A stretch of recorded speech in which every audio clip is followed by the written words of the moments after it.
Aí o cara falou lá em português, estamos aqui, vamos fazer a premiação, tem aqui um par de abotoaduras e tal. E aí nem por um milagre me vinha a palavra cufflinks, não vinha, abotoadura. Mas eu falei, lembrei, handcuffs, que é algema. Aí eu mandei algema. Então o cara, como prêmio, ele vai sair daqui preso, né? Era mais ou menos isso.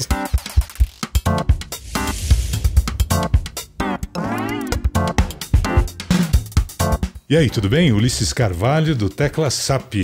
Seja bem-vindo, seja bem-vinda ao Cabine 2, o podcast em que eu recebo intérpretes de conferência profissionais para falar sobre interpretação de conferência, ou tradução simultânea, que é o termo mais popular que a gente está acostumado a ouvir também.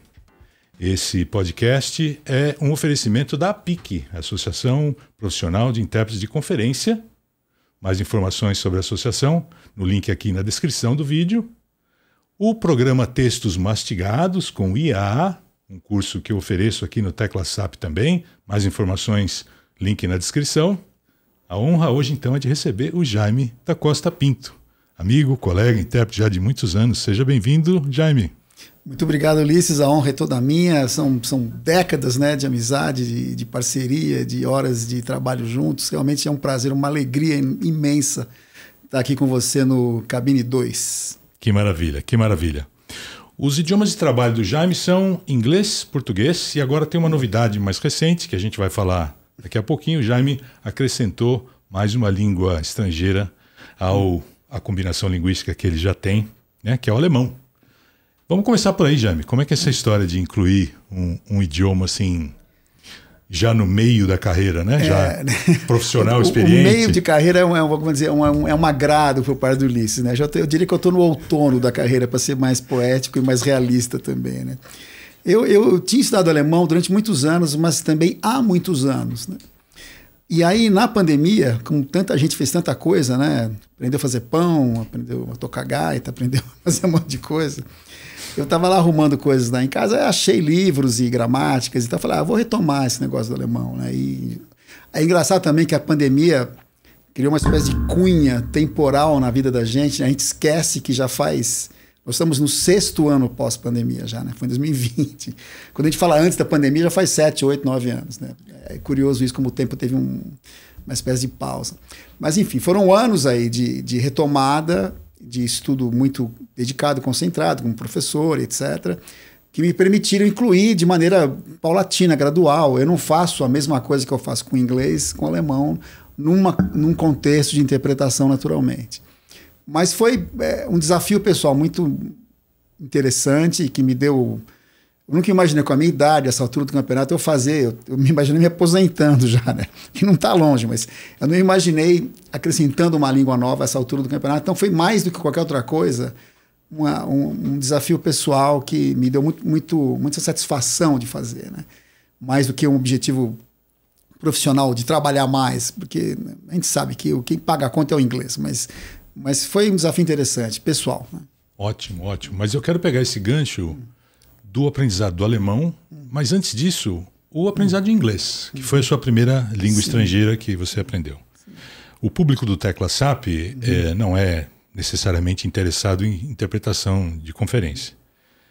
Está todo mundo querendo melhorar, aprender inglês, ou desenvolver o inglês. Então eu quero saber como foi o teu início na jornada, lá ainda garotinho, deduzo, pelo inglês. O que te chamou a atenção? Qual foi o seu primeiro contato? Por que você se matriculou numa escola? Foi pai e mãe que obrigaram? Ou foi de... eu acho que a gente é de uma geração, né, que eu vejo pelos meus filhos que aprenderam a falar inglês meio que sozinhos, né, internet, etc. Nós somos uma geração, acho que você também, que era uma coisa mais... Você vai para uma escola estudar inglês, né? Que foi o que meus pais fizeram comigo e com os meus irmãos, somos 5. Todo mundo estudou inglês lá em casa, na cultura inglesa, que era do lado de casa. A gente ia a pé para a cultura inglesa aqui na Vila Mariana. Era meio tradição. Vai mais velho, vão os outros vai todos. Todo mundo junto, exatamente. Eu devia ter, sei lá, eu nem era tão novo não, sei lá, 14, 15 anos de idade já. Não era... Era o que meus colegas, meus amigos, meus irmãos faziam. Era o caminho natural. E aí, como tudo na vida, são habilidades adquiridas, mas você chega já com algum tipo de ou inclinação, ou facilidade, ou... Então nem todo mundo aprende do mesmo jeito, né? Então eu acho que tinha um pouco mais de facilidade e tomei aquilo, fui um pouco mais longe, embora meus irmãos também hoje usem idioma por causa dessa semente plantada lá atrás pelos meus pais na cultura inglesa, né? Mas o que virou a chave? Porque muita gente começa, obrigado, ou por interesse próprio, mas acaba travando, acaba vê o tamanho da ladeira e acaba desistindo nessa subida. O que virou a chave para você? Você consegue lembrar? Foi alguma coisa em particular ou não? Eu tive um professor espetacular na cultura inglesa. E esse cara realmente, o professor Alan Bennett, lembro o nome dele até hoje, era um panamenho.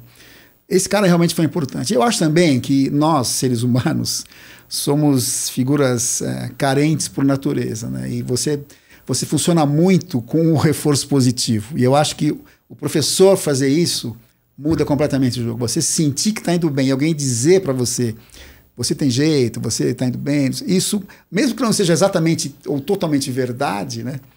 Isso te empurra de alguma forma. E comigo, sempre fui bom aluno, sempre fui meio CDF e tal, mas esse reforço seguramente me empurrou. Que barato, cara. Eu ia te perguntar se você lembrava do nome do primeiro professor. E você já respondeu, que é uma coisa que marca, né, cara? Marca a tua trajetória. E aí você já tem gosto, não está ali também forçado. Sim. E acaba desenvolvendo um gosto ainda maior, né? Sim. Tem gasolina azul nesse Acho que todos temos, motor, né? Eu tenho 3 ou 4 professores que foram muito marcantes até recentemente na minha vida, né? Acho que isso faz diferença. Você era bom aluno, Jaime, não? Sempre fui bom aluno, sempre fui bom aluno. Eu não era, não. Eu era péssimo, não fazia o mínimo necessário. O que você acha que, além do reforço e do interesse de ser bom aluno, o que você acha? Que tipo de atividade você fazia na escola que te motivava, que você acha que turbinou o seu inglês? Cara, naquela época, eu acho que naquela época os manuais, eram mais manuais do que livros-texto que tinha naquela época, né, de ensino de inglês. Era uma coisa, eu lembro de um material que a gente nem usava na cultura, mas depois eu dei aula de inglês muito tempo, você também, enfim, todos nós demos aula de inglês em algum momento. Você vai lembrar talvez de um título chamado A Thousand Phrases, qualquer coisa assim. Era um livro com 1000 frases para as pessoas decorar aquilo. Supostamente você ia aprender a falar a língua decorando 1000 frases.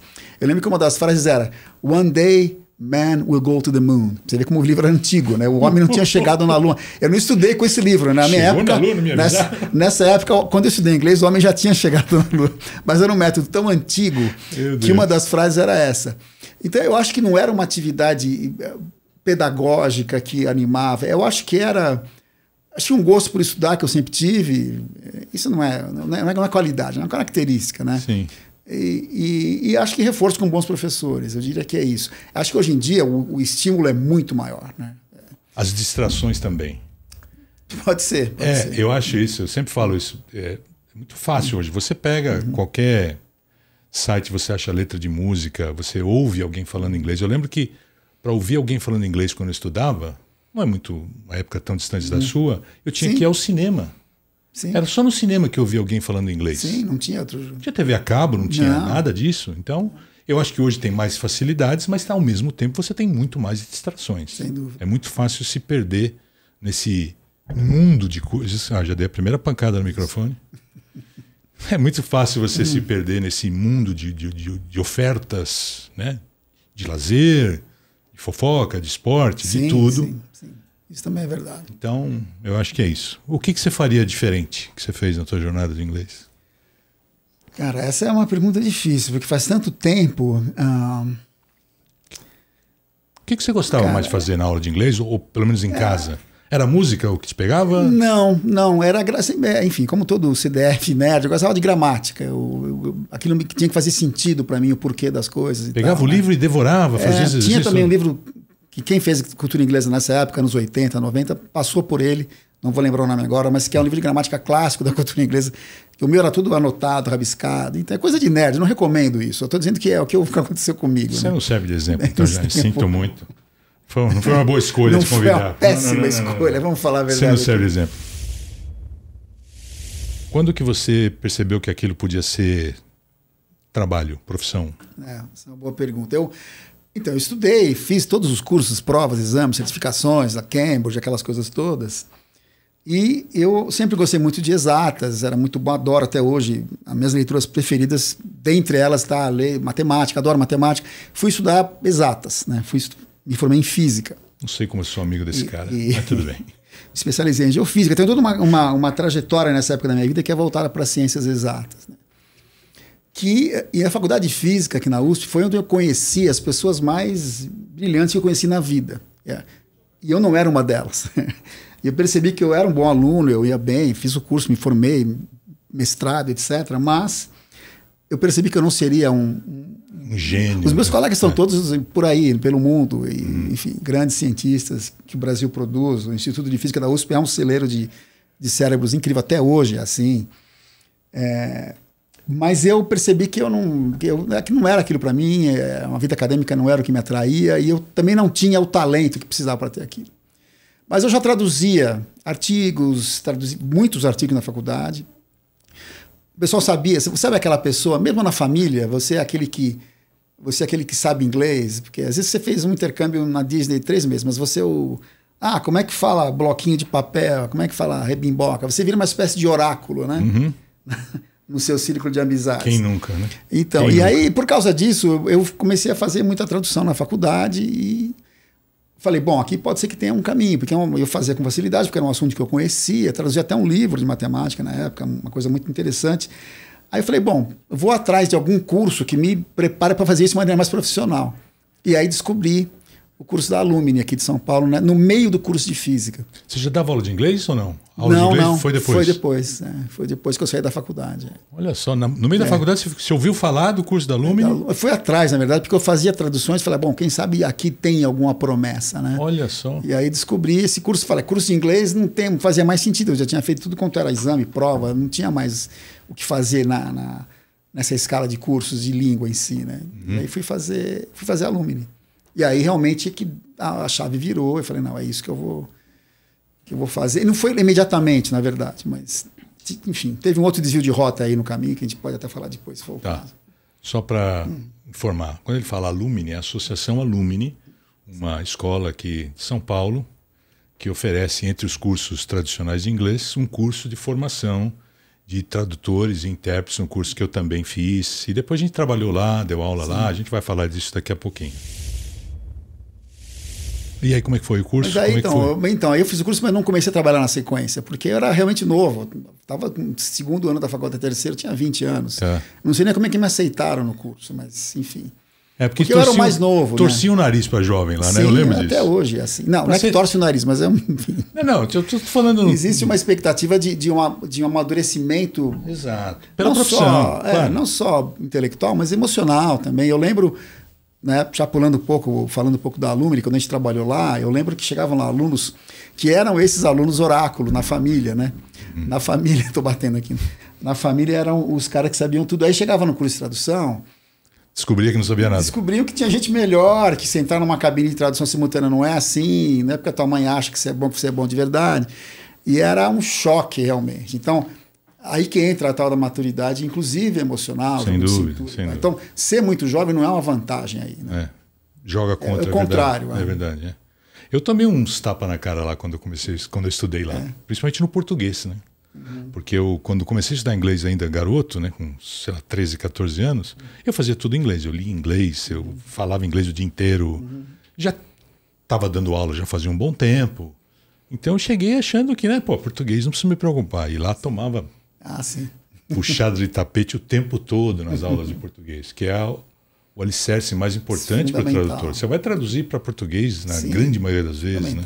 Então esses conhecimentos da tua língua materna tem que estar super sólidos. Né?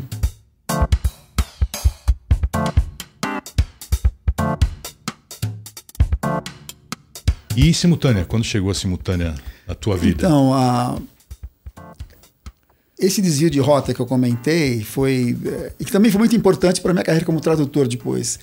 Saindo da faculdade, eu fazia traduções aqui, traduções ali, estava na época eclodindo, vou usar um verbo diferente, a Primeira Guerra do Iraque. Você vai lembrar disso nos 90. Anos 90, comecinho dos anos 90. E eu tinha um amigo muito próximo, realmente próximo, crescemos juntos, até hoje estamos muito próximos, que era editor-chefe de um jornal aqui em São Paulo, chamado Notícias Populares, jornal ligado à Folha de São Paulo, e que estava mudando a redação, estava dando uma rejuvenescida nos redatores, nos repórteres. Era um jornal conhecido em São Paulo por ser um jornal muito popular, né? Uma cobertura muito extensa de crimes, de entretenimento mais popular e tal, e queriam manter essa pegada, mas com uma visada um pouco mais, talvez moderna para a época, então renovaram o pessoal todo lá. E esse amigo meu foi chamado para ser o editor-chefe lá na época. Quando estourou a guerra, ele falou, olha, nós precisamos de alguém para traduzir os como é que é a palavra que eu vou usar? Os despachos que vinham lá do front, que eram aqueles telex, você vai lembrar disso, que eram folhas de papel amarelas mimeografadas que saíam, que uma máquina cuspia ali, aquilo, rolos e rolos de notícias vindas da guerra, e precisava de alguém organizar aqueles textos lá, né? Mas a ideia era que o jornal desse acrescentasse um aspecto que fosse sensacional, não sensacionalista, mas que fosse sensacional. Pegava as histórias lá do B da guerra. Então era um trabalho de garimpagem naqueles rolos de telex e tal. Eu, né, ligava para pessoas lá nos Estados Unidos. Enfim, foi uma festa para mim aprender a fazer isso. E trabalhar no jornal diário me ensinou a escrever. Eu aprendi a escrever no jornal, né?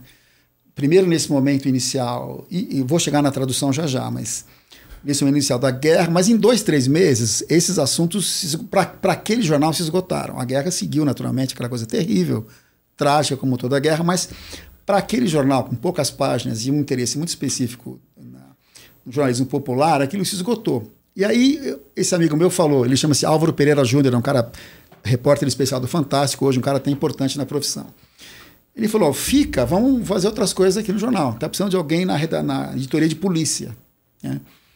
E aí eu fiquei alguns anos na editoria de polícia. E funcionava assim, tinha lá repórteres já antigos do jornal, da Folha, do NP, como a gente chamava, que passavam a noite em rondas por delegacias e atrás, né, de crimes e coisas, enfim, que acontecem numa cidade como São Paulo, e deixavam lá esboços do que tinha acontecido, e aquilo era transformado numa matéria, como se chama, num texto de jornal, né? Até essa mudança acontecer no jornal, acontecia uma transição meio que automática daquele resumo da noite para a página do jornal. Era uma coisa muito... parecia um BO de polícia, muito oficial, muito sem graça, muito burocrático. Então a ideia de jornal era transformar aquilo em algo muito legal. E isso sim que foi um curso de escrita para mim, que até hoje eu carrego comigo. Os livros que eu traduzi por acaso depois, agora recentemente, todos têm muita influência do que eu aprendi trabalhando em jornal, em termos de mexer com o texto, o traquejo com a linguagem escrita. E eu, chegando na tradução então, quando eu dei aula de tradução, eu sempre insistia para as pessoas que queriam ser só intérpretes, né?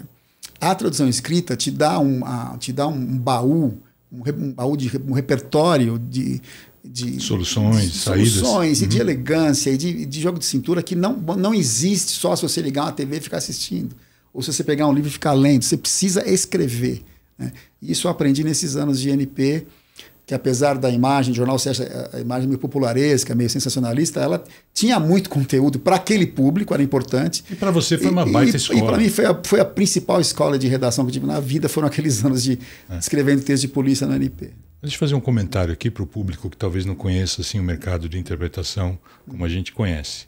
O Jaime foi da faculdade de Física, fez curso de tradução, foi trabalhar em jornal, e eu não me assustei, não achei estranho, como muita gente acho que pode estar achando. Essa característica do intérprete de conferência, uma formação multifacetada, e é comum, vocês vão ver nos próximos episódios, que os convidados que virão aqui também terão, claro, histórias diferentes, mas com essa mesma característica de serem multifacetados, porque a gente, nesse nosso mercado, se não for assim, a gente não sobrevive.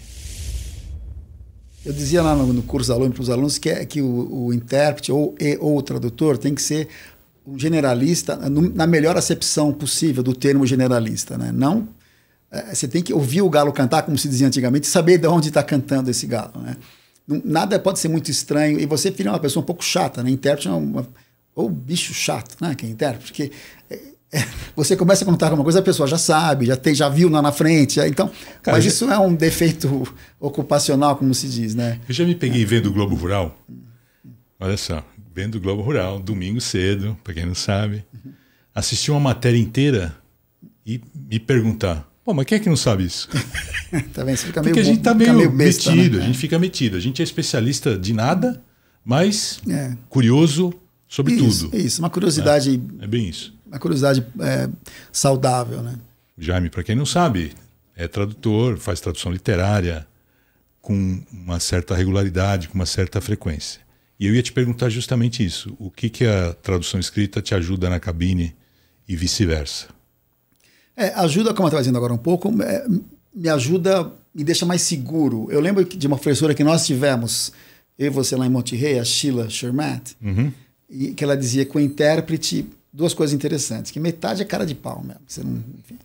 Mas que a outra metade ela comparou com jogadores de xadrez de alto nível, né? Se você assiste um jogo de xadrez, uma coisa muito, muito estimulante assim pela televisão, jogo de xadrez, né? Aliás, teve aqui em São Paulo essa semana no campeonato. Enfim, as primeiras jogadas, as primeiras 15, 20, são todas pá. Do rapidinho. Porque aquilo já está tudo ali guardado. O cara tem um baú de soluções, ele vai começar a parar para pensar na hora que tiver uma bifurcação ali, uma trifurcação que é meio nova para ele. Para um intérprete é a mesma coisa, né? Você não vai se deixar derrubar por uma estrutura sintática que já tem que estar na tua cabeça. Se a língua inverte aqui ou desinverte ali, ou se o comparativo é assim ou assado, ou isso já tem que estar dominado. Você vai gastar a tua energia, o teu tempo, o teu foco, quando pintar, rebimboca. Né? Mas não quando pintar uma estrutura que tem que estar na tua cabeça, que é básica. Né? Então, a gente está falando do quê? Qual foi o começo da pergunta mesmo? Como a tradução escrita e a tradução. Então, a tradução justamente me dá essa espécie de baú. Eu já passei por aquilo e mais do que isso, eu já escrevi aquilo. É por isso que eu insistia para os alunos, para mim, pelo menos, escrever faz diferença. Né? E grava de um jeito diferente. Retorna aquilo várias vezes. Né? Um dos outros desvios de carreira também que me levou à literatura foi que eu engatei num mestrado em literatura brasileira também no meio do caminho. E isso me fez ler muito mais, não só literatura, mas teoria literária e tal. E isso tudo me deixou mais curioso com relação a esse assunto. Então, fui traduzir literatura por causa disso.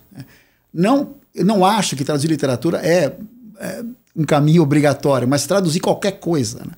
Acho que traduzir um anual bem traduzido, um contrato, imagina um contrato, é uma coisa cheia de idas e vindas, cheia de... é uma coisa, enfim, hiperbólica, você precisa saber trafegar nesse meio com tranquilidade. Para isso, precisa meter a mão na massa, precisa enfiar o pé na lama ali daqueles textos, sejam jurídicos, sejam médicos, sejam de administração e sejam literários. Eu não acho que a literatura é especial nesse caso. É para mim por uma questão pessoal, mas não é necessariamente isso que vai te fazer o melhor intérprete. O que vai te fazer o melhor intérprete é o contato direto com o texto, qualquer texto escrito. E eu estou entendendo que o texto escrito ele é geralmente mais elaborado, porque ele teve mais tempo para ser concebido, executado.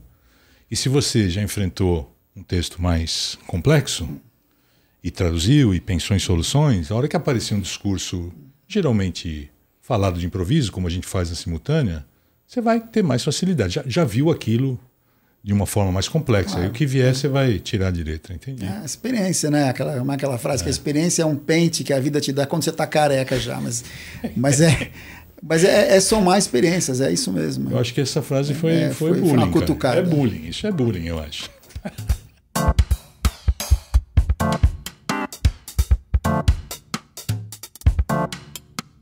Jaime, deixa eu falar agora um pouco da tua carreira. Você lembra quando foi o seu primeiro trabalho? Estava nervoso ou não? Eu lembro que eu estava muito nervoso. Qual foi o trabalho, eu não vou lembrar agora, mas seguramente estava nervoso. Tá. Eu lembro que na Alumni tinha um departamento de serviços, você vai lembrar, na Associação Alumni. Eles ofereciam o curso e também tinha um departamento que vendia serviços de tradução e interpretação. Então, alguns dos primeiros trabalhos que os alunos faziam, de modo geral, né, é um curso para pouco aluno em qualquer lugar do mundo. Era assim na época, então, e continua assim hoje. Né? Então, dava para dar os primeiros passos ali. Eu acho, agora que você falou, sim, já lembrei. Se não foi o primeiro, foi o segundo. Foi o escritor John Updike, que estava em São Paulo, falecido, um escritor incrível. Depois eu vinha traduzi-lo, por acaso. Um texto para a Folha, um ensaio, enfim. E ele veio fazer uma conferência na Folha. E a Alumni tinha um contato muito forte lá com a Folha e tal. E fomos lá, eu e algum outro professor que estava... Cara, me deu um branco agora. Mas, enfim. Foi interessante porque foi um ambiente muito... que eu já conhecia, porque era no prédio do NP, né? Do Notícias Populares, mesmo prédio da Folha de São Paulo. Até hoje é lá na Barão de Limeira, em São Paulo, no centro, né? Então eu voltei para esse prédio, que eu não ia fazia muito tempo, revi amigos e tal, e estava nervoso porque era um dos primeiros trabalhos e era alguém que eu admirava muito, o Updike como escritor, enfim, li tudo que ele escreveu, conheço, é um escritor importante para a literatura contemporânea em inglês, então... Sem dúvida, mas também, por outro lado, na sua praia, um assunto que você já tinha uma grande familiaridade. Na verdade, eu não tinha ainda estudado literatura nesse nível mais aprofundado, eu era um grande fã, um grande leitor, um leitor ingênuo, vamos dizer assim. Uhum. Eu não era um leitor pervertido como eu me tornei depois, como eu sou hoje. O nervosismo acho que era mais pela admiração. Sim, né? sim. É lógico. Também, sim. Ele assinou para mim livro, cumprimentou foto. Que nem sei onde anda a foto, porque não... Enfim, era a foto que o fotógrafo do jornal que fez. Era um pedaço de papel, né? Não, que legal. Se perdeu. E o último trabalho, sem mencionar, só para vocês saberem também, a gente quando fala de trabalho, geralmente não fala o nome da empresa que contratou, a gente gosta de manter o sigilo. Esses mais antigos a gente pode falar nome e sobrenome que não pega nada. Sim. Mas eu quero saber do último. Se você consegue comparar o Jaime de agora, né? Da semana passada, sei lá, quando você fez o último trabalho, e esse Jaime do primeiro dia. Consigo muito comparar. O que mudou? O que está diferente? O tal do pente, como você está carregando, assim, sem dúvida. A experiência é muito maior. A gente sempre fica um pouco nervoso, claro. O que é bom, né? O que é bom, claro. Você fica atento e ligado e tal. Mas o nível de confiança que você tem depois de tantos anos é incomparavelmente maior do que quando você tem um ano de experiência e tal. Acho que a confiança, a certeza de que você vai fazer o trabalho... porque eu acho que o grande medo quando você está começando, pelo menos para mim é você ter um branco e parar e congelar, paralisar, e o negócio acaba ali com você. Acho que depois de muitos anos você sabe que isso não vai acontecer. Por mais que pinte um negócio que você não tem ideia, não ouviu, o som falhou, você não entendeu, você não sabe, tudo isso pode acontecer. Alguma solução. Mas a tua vai estar presente porque tem aquele baú que não para de crescer, né? Você pode esquecer onde estão as coisas no baú com o tempo, né? Que a memória vai falhando, mas eu acho que o nível, a certeza, a confiança de que você vai entregar é muito maior. Né? Que conselho você daria para quem está nessa fase agora? Ou está fazendo curso de simultânea, ou já fez o curso, está fazendo os primeiros trabalhos, ou está aguardando a primeira oportunidade. O que você falaria para essa pessoa nesse estágio da profissão? Coisas que eu vinha fazer depois também, não fiz no começo. Né? O ensino de interpretação, na nossa época, era outro também. Era mais baseado numa... A profissão é nova, né? Agora, em outubro, está comemorando 80 anos do julgamento de Nuremberg, que é onde mais ou menos nasceu a profissão. Ou seja, a profissão é novíssima. Então, há 40 anos, 30 anos, quando a gente fez o curso, os métodos eram muito intuitivos ainda. Mudou muito de lá para cá. Né? Então, coisas que eu passei a fazer depois já de macaco velho, do tipo gravar-se, né? Gravar a própria voz, gravar você interpretando e analisar, e escrever transcrever o que você falou, só para falar dessa atividade mais ligada ao desempenho. E do outro lado, o que eu falo desde o começo lá no Lumire, o contato com o texto escrito é fundamental. Escrever, né? Escrever tradução. Pegar um texto de jornal, de revista e traduzir de jornal, né? Enfim. E traduzir, comparar. É uma coisa que demanda tempo, demanda um certo tempo solitário. Você precisa gostar desse contato com a palavra. Acho que não é uma profissão para todo mundo por causa disso. Você precisa sim fazer isso, tirar prazer disso. Né? Mas de uma certa forma, deixa eu ver se eu estou deduzindo certo o que você disse. O aluno ou o profissional iniciante hoje chega mais bem preparado para os primeiros trabalhos por conta da formação que está melhor, que está mais moderna, mais completa, é isso? Sim, concordo. Hoje em dia, sem dúvida, desculpa. Sem dúvida, está muito melhor. Está muito melhor. Chega muito, eu acho que demora muito menos tempo para você chegar e a carreira de fato decolar do que na nossa época, que era demorava muito mais, eu acho, do que hoje. Né? Para você se sentir preparado, para você estar de fato preparado. Hoje não, o preparo é muito mais eficiente, eu diria, né? Beleza, acho que conseguimos tirar um pouquinho dessa carga de nervosismo de quem está começando, né? Sim, é preparo, como tudo na vida, né? Quando a gente trabalha, as pessoas vêm falar, como é que você consegue fazer isso? Pô, da mesma maneira que você consegue fazer o que você faz, né? Estudou a vida inteira para isso, treinou e tal, né? Que tipo de assunto você gosta de traduzir mais, Jaime? Que tipo de assunto você costuma traduzir? Como eu tive essa formação lá atrás de ciências, né? Eu tendo a ser, eu pessoalmente, muito cartesiano, né? No sentido de eu dependo muito de um discurso que seja começo, meio e fim, que tenha as coisas que dão muito convolutas me deixam menos confortável.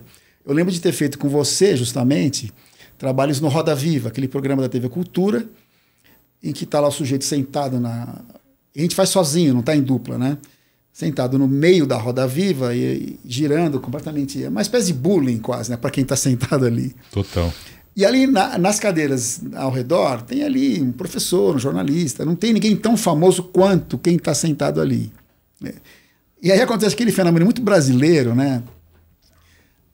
Que o cara tá ali olhando para a câmera, né? E é o grande momento dele, a família tá vendo. Ele é só um jornalista, só um professor que tá ali, tiraram ele de casa, de chinelo, para entrevistar o cara.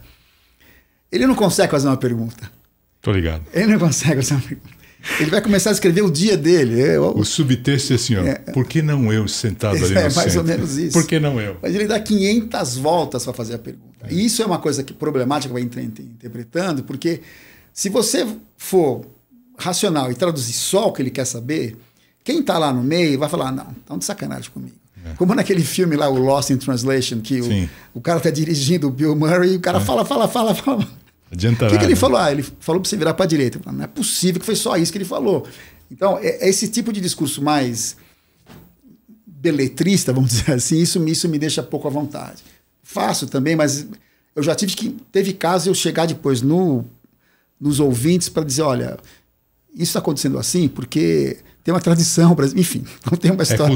É cultural. Para quem não sabe, a gente trabalha no Roda Viva e programas também de entrevistas em geral, podcasts hoje em dia, quando você tem um convidado internacional, que era o caso do Roda Viva. Os jornalistas convidados para fazerem as perguntas são brasileiros, falam em português, e a gente faz a simultânea no ponto do convidado traduzindo para inglês. E, claro, as respostas para português, para aqueles jornalistas que precisam da nossa tradução. O programa depois vai ao ar, né, porque é gravado, vai ao ar, depois legendado. A nossa voz não aparece nessas entrevistas com convidados estrangeiros. Para quem não sabe como é que é o funcionamento dos bastidores, né? Jaime, descreva o dia ideal para o intérprete, Jaime da Costa Pinto. O dia ideal para o intérprete? Qual seria? Que tipo de evento você quer? Que hora que começa? Eu não gosto de acordar cedo. Então o evento ideal para mim tem que começar às 2, pelo menos às 2. Depois do almoço. Engraçado, eu prefiro começar antes. Não precisa começar às 7, você começar às 9, 8h30 tá bom, porque... E também não pode ir até às 9 da noite, mas... Não, eu quero o evento ideal, velho. Você escolhe o orador, você escolhe o assunto, entendeu? Você não pode escolher a tarifa. A tarifa você não pode escolher. Você escolhe todo o resto. Diga aí. O evento ideal seria um evento com você, Ulisses, que a gente falasse de futebol das 2 da tarde às 6 da tarde. Pronto. Boa, gostei. Lá no Museu do Futebol aqui em São Paulo, no estado do Pacaembu. No Pacaembu, pertinho, né? Pronto. Não gasta tanto para chegar. Esse seria o evento ideal. Não precisa pôr terno. Precisa pôr terno. Olha só, tô gostando, cara. Tá bem perto do meu evento ideal. Bom, você falou que a tradução escrita é um elemento importante para a formação do intérprete também.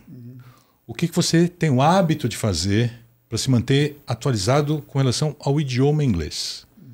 As palavras, os termos, as gírias, as coisas que acontecem, como você mantém o seu inglês em forma? Isso é importante também para quem não é intérprete, tá? A dica do Jaime vai valer para quem não é intérprete. Vale para todo mundo. E são dicas que não tem segredo nenhum, né? Não é nada confidencial. Eu dizia isso para os alunos lá na Alumni também. Eu acho que se você conseguir pegar um texto, não precisa também monopolizar o tempo da pessoa, né? Mas Eu costumo ler muito a revista The Economist. Desde sempre gosto muito, mas é um gosto pessoal. Pode ser qualquer fonte de inglês de qualidade vai servir. E eu dizia para os alunos lá na Lumine, olha, se você tiver tempo só de ler o obituário semanal da Economist, já valeu o preço de um curso de línguas. Porque os obituários da Economist, ao longo do tempo, se tornaram algo conhecido pela qualidade do texto. Não sei se você acompanha isso ou não. Há coletâneas de obituários da Economist, publicadas só como obituários. Tal é a qualidade do texto que está ali. É como se fosse uma biografia. Uma biografia, mas escrita de maneira super elegante, com aquela polifonia de registros que caracteriza a Economist, que tem lá um termo que você precisa talvez ir buscar na mitologia grega, quem foi aquele deus tal, e também uma referência ao que o rapper, o Snoop Dogg, disse a semana passada, no mesmo texto. Então, isso que eu chamo de polifonia de registros, e que é muito interessante para quem, aquela coisa voltando, você tem que sentir prazer nisso, não é todo mundo que sente, confesso que pode ser até esquisito, mas eu acho que isso, entrar em contato com esse tipo de texto, e aí, quando eu topo com alguma coisa que eu acho que é diferente, interessante, ou que se presta a situações em que eu possa me imaginar numa cabine, aquilo eu anoto. Não anoto mais no papel, né, embora possa aparecer, eu anoto num bloco de notas, no telefone, no computador, anoto. Tem uma lista de coisas que essa altura está enorme e eu retorno de vez em quando para ela. Quando bate alguma coisa que eu falo, como é que é isso? Eu diria isso, como é que é isso em inglês? Como é que eu diria isso em inglês ou em português? Se eu dou uma busca nessa lista, geralmente eu acho lá. Então é uma espécie de retorno aquilo. Então eu fico, I keep coming back, sabe? É um eterno retorno àquela lista ali e aquilo me alimenta muito nesse sentido. É um exercício simples que não requer tempo nem muita habilidade, é pegar um texto de revista, que é um texto curto, uma lauda ou duas. Eu faço isso com mais frequência e com mais textos, mas esse ponto de partida, os obituários de modo geral em inglês tem uma tradição anglófona com obituários, né? Mas o da Economist é particularmente bom. Poético, é literário, é tudo isso que eu falei, né? Parece que eu estou vendendo assinatura aqui, né? Então não é bom. Link na descrição. Link da Economist na descrição. Que maravilha, cara. Eu acho que eu acrescentaria a sua dica que pode ser outro material, sim, desde que você mantenha essa regularidade e reforce a história do prazer. Se virar sacrifício, se virar obrigação, você vai perder tempo, vai se frustrar, o resultado não vai vir. Sim. Né? Mesmo que seja uma revista, sei lá, de tênis, de fofoca, sim, de... sei lá, qualquer outra atividade do ser humano, acho que vai ser útil. Você tem que ler com os olhos de um aprendiz de língua ou de um tradutor ou um intérprete. É um outro olhar para aquele texto. Né? Se imaginando, tendo que traduzir. Tendo que traduzir, ou tendo que usar, ou tendo que se expressar com aquelas palavras. Né? A Economist, só um parênteses mais rápido, eles cobrem muito bem o que acontece no Brasil. Então, é também um grande material para você explicar o Brasil em inglês para um estrangeiro. Como é que você explica tentativa de golpe? Como é que você explica PEC da blindagem? Não é só porque você traduz, você pode ter que explicar isso para um estrangeiro que está recebendo. Então, isso tudo faz parte daquele baú que eu estou dizendo. E esse contato semanal enriquece muito esse repertório. Né? Maravilha, maravilha. Acho que é uma dica útil para quem é intérprete, né, já experiente ou não, para quem está estudando interpretação e para quem está aprendendo inglês. Sim. Tem que ter essa rotina, tem que ter esse interesse constante. Muito bom saber disso. Voltando para a cabine, Jaime, qual foi o trabalho, assim, o evento mais difícil que você já fez? Você lembra? Difícil? Saia justa. Daqui a pouco você vai me contar uma saia justa. Posso contar já saia justa? O mais difícil, acho que no início, principalmente, que a gente não tinha muita noção do nível de preparo que se exige, de uma série de coisas que precisam estar no lugar para a coisa funcionar. Eu acho que eram todos mais difíceis do que vieram a se tornar, por causa daquilo que eu falei agora, né? O nível de confiança aumenta, você contorna muito mais facilmente as dificuldades, né? Mas também, com o tempo, você passa a se concentrar em assuntos que você sabe que você vai, né, fazer bem. Desempenhar bem. Bem, né? Tem assuntos que eu não faço, né? Medicina eu não faço, por exemplo. Fiz alguma vez na vida, e seguramente foram muito difíceis, acho que apaguei. Freud explica, que eu nem lembro qual foi o evento. Mas eu tenho um trauma também que eu não não falo nem na terapia. Cara, você vai às vezes quebrar um galho. No meu caso foi quebrar um galho de um colega, uma emergência, E não é que eu dei um passo maior que a perna, né? Eu fui atravessar o Atlântico a nado, né? Não ia dar certo. Quase que você foi para a emergência, parar na emergência. Imagina. Quase que eu tive que sair de ambulância. De maca. É. Mas o seu trabalho mais difícil foram esses no começo da carreira? Eu acho que sim. Eu diria que sim. Saia justa sua, perrengue.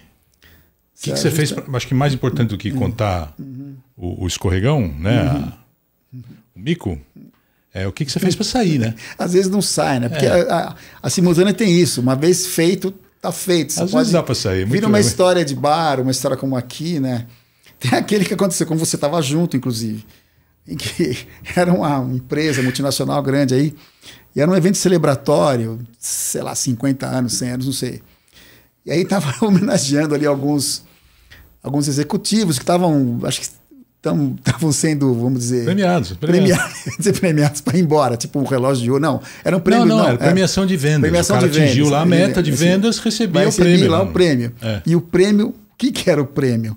O prêmio era um par de abotoaduras. Para os homens e para as mulheres era um bracelete, uma coisa assim. Aí, a joia. Aí o cara falou lá em português, estamos aqui, vamos fazer a premiação, tem aqui um par de abotoaduras e tal.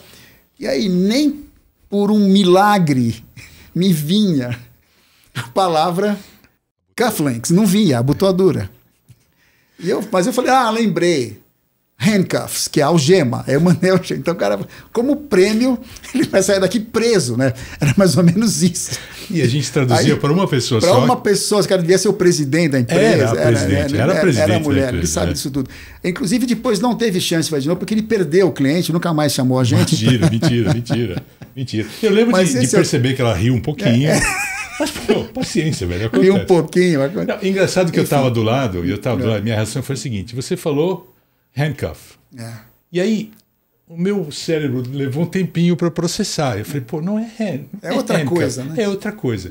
Mas antes de eu alcançar o cufflink, você lembrou e você se corrigiu. Você vê que é uma coisa freudiana. Eu não lembrava de que eu tinha corrigido. Né? Eu ia dizer agora, justamente, é o tipo da coisa que você não conserta, já tinha ido. Eu não lembrava que eu tinha. Você se lembrou. Se você lembra, tudo bem, fico satisfeito. Olha, são anos já que eu não durmo direito por causa brigado. Então hoje, começo de outubro de 25. Você se corrigiu em seguida. Você se corrigiu na sequência. Bom, que bom. Olha, folgo em saber, porque eu não lembrava. Voltei a atender esse cliente. Que bom. Isso não causou a perda do cliente, nada disso. Não, nem causaria, mas enfim. Para não perder a piada, né? Vamos falar do oposto agora. Eu tenho uma história boa sua, mas eu quero saber se a minha melhor história sua é a sua melhor história sua. Uma sacada, alguma coisa legal, um trabalho que você sabe que foi muito bem, o cliente ficou satisfeito, recebeu elogio, né? Você, sei lá, tirou um coelho ou uma família inteira de coelhos da cartola. Eu não sei. Eu vou deixar você contar. Não, a tua história boa, que eu lembro bem, estávamos juntos num evento em que era uma sala de umas 60 pessoas. A gente estava trabalhando no fundo da sala com um mini equipamento. Não era cabine tradicional como a gente costuma fazer. Então a gente ouvia o orador lá da frente da sala, apresentando lá, e traduzia do fundo da sala, cochichando no microfone, assim, de lapela, segurando na mão. Sim. Lembrou o que é? Não, ainda não. E era um consultor americano, ele estava com um mapa dos Estados Unidos no quadro. Só que o mapa não tinha as identificações, os nomes dos estados. Então ele estava apontando lá alguns lugares onde acontecia um certo fenômeno. Tá vendo como eu estou falando? Eu não falo o nome da empresa, não falo o assunto, não falo nem o que é, nem o fenômeno. Ele estava apontando lá no mapa. Tem casos aqui, nesse estado, aqui nesse outro estado, no Texas, não sei aonde, não sei o que lá. E nesse estado aqui que eu não sei qual é. O americano falando na frente e esse estado aqui que eu não sei qual é. O Jaime, que estava traduzindo na hora no microfone de lapela assim, com a mão assim, tirou o microfone e gritou lá do fundo: Utah! Aí o cara, yes, Utah. Ou seja, o que isso tem que ter? Tem que ter conhecimento de geografia, primeiro. Esse é o básico. Tem que ser mormon também, em segundo lugar. Não, e tem que ter cojones, né? Vou falar em espanhol. Foi um abuso da minha parte. Tem que ter coragem. Então ele falou Utah. E é o tipo de coisa que eu tenho certeza que grande parte dos participantes daquela reunião ou não perceberam ou não deram o devido valor. Porque isso pra mim tinha que tirar não o chapéu, velho. Pô, para. Até se eu tivesse certeza, eu ficaria indo, não vou falar, o cara que se vira aí. Ele não sabe que estado que é problema dele. Não, foi abusado ali. Então, essa é a minha melhor história sua. Mas as melhores histórias são sempre as que as coisas não dão tão certo, né? Acha que são as melhores. As que dão muito certo é verdade. Eu já te contei aquela da Índia, já contei para vocês, conhecem a história da Índia. Não sei, começa aí, vamos ver. Não, você vai contar aqui de qualquer jeito, vai. Vou contar, tá bom. Tava lá, eu tava trabalhando na Índia, nunca tinha ido para a Índia. E também, isso foi uma falha da minha trajetória, eu também não tinha assistido a novela Caminho das Índias. Se eu tivesse assistido, eu não tinha cometido o deslize que eu cometi lá. O grupo inteiro que estava junto sabia disso. Que o indiano tem uma mania, um hábito de chacoalhar a cabeça assim. Se você for no Google colocar Indian head bobbing. Head bobbing, acho que é isso mesmo. Isso é um movimento que lembra aqueles cachorrinhos que antigamente colocava no painel do taxista, colocava o pescoço é solto. A gente não consegue imitar. É uma coisa que você tem que fazer desde pequeno. Não é assim. Você tem cara de indiano, mas tá falhando. Que eu falei aqui? Um sim, então, não, aí talvez. Que tá. Esse sinal, geralmente, eu não sabia nada, era realmente assim. Muitas vezes é uma coisa empática. Eu entendo, sim, estamos juntos. Ok. Muito raramente vai ser não. E quando não, ele é bem explícito não. Mas a maior parte das vezes é muito positivo isso aí. Ou é empatia ou é concordância. Bom, estamos lá, eu com um colega, vou poupar o colega de dizer o nome dele, estamos lá no Banco Mundial, um negócio super protocolar em Nova Delhi, com embaixador, governadores das províncias lá, um monte de reitor de faculdade indiana, porque era um evento da área de educação. E daí a gente tinha levado equipamento para traduzir para o português, para o grupo que a gente estava acompanhando lá. Umas 20 pessoas, mais ou menos, que eram, enfim, brasileiros lá, uma delegação de brasileiros conhecendo coisas na Índia. Nesse dia, o chefe dessa delegação pediu para falar um pouco antes do evento começar. Pediu licença para o embaixador brasileiro que estava lá e tal, para ele falar uns 10 minutos. Aí eu falei para o nosso colega que estava junto, olha, vamos então distribuir esses... A gente tinha lá uns 30 radinhos, um pouco a mais do que o número necessário, para essas pessoas que estão aqui na frente, que são os mais importantes, o governador, o reitor de faculdade. E a gente faz simultânea, porque senão não vai ter condição de fazer consecutiva nesse evento de dia inteiro, uma complicação total. Falou, vamos fazer isso. Aí eu falei, então eu vou distribuir os radinhos, você fica aqui com o microfone e vai falando. Aí eu distribuí os radinhos e comecei a perguntar. Tá ouvindo? Tudo ok? E todo mundo começou com a cabeça assim. Aí eu falei, meu, ferrou, cara. O radinho não tá funcionando. Era o primeiro dia, eu falei, não só não tá funcionando agora, como o resto da viagem nós estamos ferrados, porque nós estamos na Índia, sem equipamento. E os caras assim. Aí no terceiro, eu percebi, não. Tô batendo aqui, né? Os caras estão entendendo. Eu que sou uma múmia, que não sei, não soube decifrar esse... Mas foram segundos de desespero. De pânico, porque não tinha... Porque se você está num lugar mais central, na Europa, não sabe, você liga para alguém que te traz o equipamento. Então, mas ali na Índia não ia ter como fazer isso. A gente tinha levado o equipamento do Brasil, inclusive, na mala. Não tinha... Isso foi antes da pandemia, né? Naquela era, sabe? Pré-pandemia. Enfim. Se eu tivesse visto a novela, eu saberia. Teria sido mais auspicioso da minha parte ter assistido a novela, né? Jaime, deixa eu falar do teu hobby. Eu quero saber se o teu hobby ajuda ou atrapalha na cabine. O Jaime, para quem não sabe, skatista, produtor de cerveja artesanal. Não é mestre cervejeiro, né? Ou posso falar mestre? Eu fiz um curso que me autoriza. Então, repetindo. O Jaime é mestre cervejeiro, produz cervejas artesanais, e eu já tive a honra e o prazer de ter provado. Eu, como cervejeiro, sou um excelente intérprete, foi o que você me falou na época. Não. Eu quero saber se ajuda. Eu já fiz até eventos com cerveja, que teve degustação, cervejeiro falou, enfim. Eu sofri um bocado, tive que estudar, me preparar, mas eu queria saber se isso ajuda. Na verdade, eu acabei fazendo evento nessa área por causa disso, porque criei amizades no meio... nesses cursos que eu fiz, e sempre tem estrangeiro vindo dar curso aqui, e acabei trabalhando até que bastante nessa área por causa desse hobby, né?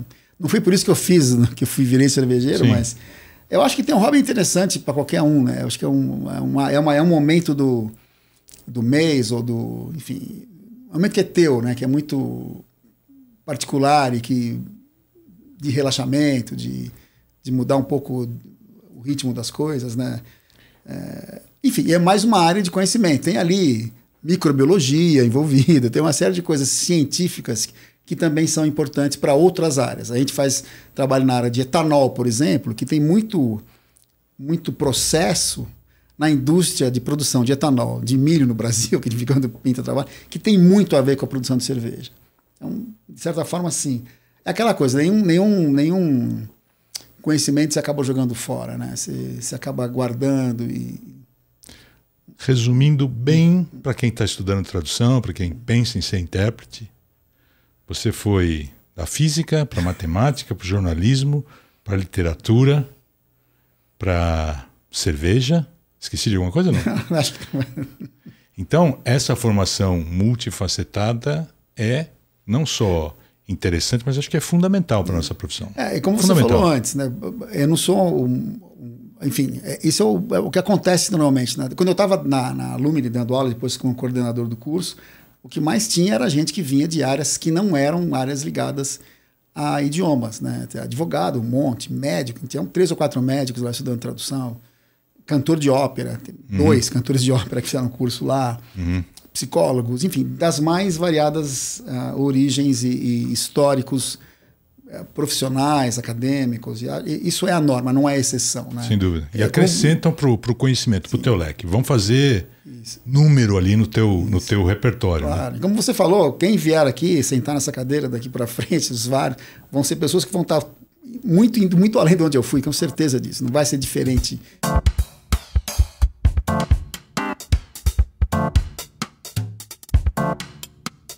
Mudando um pouco de assunto agora, Jaime, deixa eu falar um pouquinho da associação. O senhor foi presidente, né, da PIC. Pois é. Fomos, né? Fomos. É verdade, temos em comum, somos do Clube dos Presidentes. Olha só. Eu, você, Obama, quem mais? Não. Tem uns outros picareta aí. Estamos em boa companhia. Estamos em excelente companhia. Eu queria saber quando que você se associou à PIC e uma pergunta assim, se a sua visão sobre a associação mudou quando você estava fora. A minha mudou bastante, já te falei isso. Sim, sim. E depois quando você se associou, mesmo antes de pensar em ter um cargo na diretoria. Sim. E por que é importante, na sua opinião, sim, se associar? Eu não lembro quando foi, já faz bastante tempo, né? Muitos anos. Sim, a gente tem uma imagem, pelo menos era mais comum na nossa época, na nossa geração de intérpretes, de enxergar na PIC algo, talvez um pouco... Quero escolher bem as palavras aqui. A profissão estava mudando, né? Já naquela época que a gente estava aí, e a gente tinha uma ideia um pouco de que era algo um pouco anacrônico, talvez, nas práticas, nos processos de admissão de novos membros. Percepção, palpite ignorante de quem não está lá dentro, naturalmente, né? Então a gente achava isso, ou eu achava isso, de maneira completamente ignorante. Aí houve um movimento em que vários de nós, da nossa geração, entrou, né? E uma vez participando, a gente percebeu não só a importância de estar junto, mas principalmente o reconhecimento daqueles que tinham vindo antes da gente, né? E que no site da PIC, que está aqui no link, enfim, em algum canto aí, tem lá o histórico com as pessoas que fundaram e que carregaram e que fizeram com que a profissão chegasse nesse nível excelente que chegou hoje, né? A gente deve muito a quem veio lá atrás. E isso é um reconhecimento que tem que ser feito publicamente sempre. Principalmente por alguém como eu que achava que era uma coisa diferente e não é, né? Devo muito a quem veio antes de mim, sem dúvida nenhuma. A importância de estar junto, além do óbvio benefício de trabalhar coletivamente em questões, ter uma voz mais forte em vários fóruns possíveis, de maneira mais concreta, na época da pandemia, que é recentíssimo, né? O esforço da PIC em promover treinamento para uso de plataforma virtual e ajudar nessa transição ao trabalho feito a partir de casa, foi fundamental e foi sensacional, né? Foi feito por colegas nossos que realmente mostraram o valor incontornável que há em se associar a um grupo profissional como esse. Maravilha, Jaime. Eu lembro bem da bronca que eu levei da intérprete-chefe da ONU. Nos anos 90, fomos fazer um curso em Washington e fomos fazer uma visita lá, eu e mais 3 colegas. E quando ela perguntou se a gente era associado, tal, a gente foi assim unânime na resposta. Ah, imagina, saiu criticando. Sim, batendo o pezinho. E ela deu uma resposta assim que deixou nós 4 no chão, né? Porque ela falou: tá ruim, mas você vai mudar de que jeito? De fora ou de dentro? Né? E aquelas sábias palavras, né, fizeram eco, e eu também passei por uma experiência parecida que a tua. Mudou muito a minha percepção da associação, porque uma vez que você está no universo associativo, você acaba com aquelas ideias, sim. Aquelas ilusões que a gente tinha de fora. Aprende que a vida em associação nem sempre é consenso o tempo todo. Claro. Né? Haverá discussões, divergências, mas a classe unida, né, tem muito mais voz, tem muito mais peso. Mas é isso mesmo. É isso mesmo. Jaime, é impossível não falar de inteligência artificial. É um assunto que está tirando o sono de muita gente. Está tirando o seu também? Enfim, eu acho que é preocupante, sem dúvida. Mas eu acho que eu estou num ponto da carreira, você talvez também esteja. A gente já fez muito mais do que a gente vai fazer, né? Eu acho. O que eu acho curioso também é que não é... Eu me lembro de há uns mais de 10 anos já, naqueles trabalhos que a gente fazia lá em Barueri, de calls de resultado, né? Que são... Depois você explica o que é, e você dá aquela, enfim, explicação didática aí. Em que a gente traduzia ali um diretor financeiro de uma empresa explicando os resultados trimestrais daquela respectiva empresa e tal. Acontece todo trimestre. É tudo muito parecido, o tempo inteiro, muito, muito parecido. Já está explicado, você já explicou. Eu estava lá com uma colega nossa e era muito raro ter material, muito raro, na época, né? Isso realmente faz muito tempo, mais de 10 anos. Não se falava de IA. Esse termo não existia. Existia Google Translate, já existia o Google Translate. E nesse dia mandaram lá o discurso do CEO, eram tipo 20 minutos de fala, era bastante texto. A gente chegou muito antes, porque era longe, né? A gente ficava mais tempo no trânsito do que fazendo o negócio. Aí chegava com uma antecedência absurda. Para não ficar parado e tal. Aí, mandaram aqui o texto, vamos experimentar colocar no Google Translate. Google Translate de 2000, nós estamos em 2020, 2015, 2014, há muito tempo. O negócio devolveu, como é também é uma coisa muito parecida sempre, muito igual, blá, blá, blá, estava quase perfeito. Isso há 10 anos, estava quase perfeito. Tinha até o botãozinho de clicar no alto-falante para o negócio falar. Em inglês perfeito, se quisesse. Olha só. A gente era pegar o microfone, botar ali no microfone e deixar rolar. Então, isso já está... Não é que é uma morte anunciada da profissão. Isso já acontece faz muito tempo. Eu não sei por que tomou essa dimensão... se os clientes estão usando mais, eu não sei qual que é a tua... O que você acha que está acontecendo? Que a preocupação parece que é muito mais presente do que era. Se já existia tudo isso, não era... Se eu sabia disso, que sou a pessoa mais ignorante de tecnologia do mundo, já sabia disso, imagina outros. E por que esse medo não estava tão permeando as nossas preocupações? Eu tenho duas respostas, ou duas teorias. Uma é que a tecnologia hoje é mais comum, qualquer pessoa está usando. E essas que você está falando de 10, 15 anos atrás... já existiam, mas para um público mais restrito. Hoje, só se fala de inteligência artificial à torta e à direito. E, ao mesmo tempo, as ferramentas de tradução estão sendo aperfeiçoadas. Então, o resultado está melhorando. Está chegando mais perto. Talvez essa seja a sensação que muito intérprete tem. Eu não acho que vai acontecer uma substituição completa. Tá? Não duvido, mas acho que não vai acontecer. O que eu acho que eu já estou fazendo, estou usando como aliado. Quando eu tenho o texto com alguma antecedência, eu rodo também. Sim. Numa ferramenta, tem uns prompts que eu já desenvolvi, que eu já testei, já fui aperfeiçoando ao longo do tempo. E, por enquanto, é aliado. Né? E eu queria saber se você usa na cabine, se você usa quando recebe o texto com... Uso muito pouco. Eu não sou assim a pessoa ideal para falar sobre esse assunto, mas... a impressão que eu tenho de quase leigo nesse assunto é que hoje ainda não substituiu, mas eu acho que não está longe de substituir assim, em grande medida, talvez não tudo, mas em grande medida. Eu li essa semana que o Zoom acabou de lançar não sei nem o nome do que é, uma IA lá deles. Uma IA. Para fazer a simultânea. Eu já vi alguns testes, cara, mas sinceramente, o que eu já vi, de novo, eu não sou cético, não sou esses caras, isso nunca vai acontecer. Mas o que eu já vi até agora são demos, né, testes, com linguagem controlada. Então, geralmente é um nativo daquela língua, pode ser espanhol, já vi de sueco, já vi de outros idiomas, falando assim, um assunto bem genérico, com ritmo natural, aí fica lindo, né, em inglês.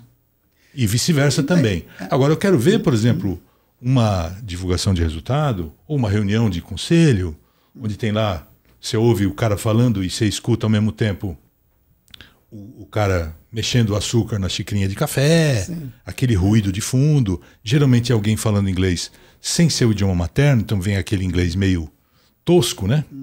Usando o jargão da empresa, falando nome de departamento, siglas de programa, sobrenome de funcionário. Então, isso eu não vi ainda, cara. Vida real, eu acho que não está pronto. Então, mas será que falta muito para chegar lá? Eu acho que não. Essa que é a minha impressão. Que é uma coisa que eu acho que é vislumbrável no médio prazo. Eu acho que é. Isso tudo que você falou, acho que é vislumbrável. A Apple lançou agora a nova geração do... Como é que chama? AirPod? AirPod. É o fone de ouvido deles. Que a geração atual tem tradução simultânea, ou coisa parecida. Mas é aquilo, né, velho? Tem 4 ou 5 idiomas, um deles é o português brasileiro, curiosamente. Não, mas eu acho assim... É uma nota de rodapé, mas... Tá, você está no Japão, está em Tóquio, você está precisando de um remédio na farmácia. Você vai perguntar onde é que é a farmácia. Aí você fala, o cara vai entender. Sim. O motorista do Uber fala assim, eu quero ir no museu tal. Tudo bem. Mas, cara, reunião, pautorando, entendeu? Falando em cima. Não precisa ser nem debate Biden, Trump. Não precisa nem chegar tanto. Temos histórico aí, né? Mas eu acho que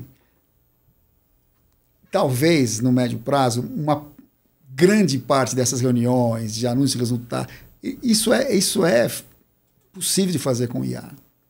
O pau não tora toda vez, o cliente pode passar a controlar justamente por causa disso a dinâmica da reunião. Eu vejo isso mais próximo do que mais longe. Resumindo a minha opinião, lógico, todo mundo tem a sua, né? Okay. Então, Jaime, muito obrigado por ter aceitado o convite aqui para participar do Cabine 2. Adorei o papo, espero que quem nos assistiu, quem nos ouviu, tenha gostado também. Obrigado. Eu que agradeço pelo convite, pela honra e que as pessoas que assistam gostem. É isso. Muito obrigado para você que ficou aqui até o final. Lembrando que o Cabine 2 tem o apoio do Estúdios Vida Moderna aqui em Moema. Se você estiver pensando em fazer o seu podcast, o seu videocast, aqui é o lugar ideal. O Cabine 2 é um oferecimento da APIC, Associação Profissional de Intérpretes de Conferência, e do programa Textos Mastigados aqui do TeclaSap. Mais informações você encontra aqui nos links da descrição. Um abraço e até o próximo. Valeu!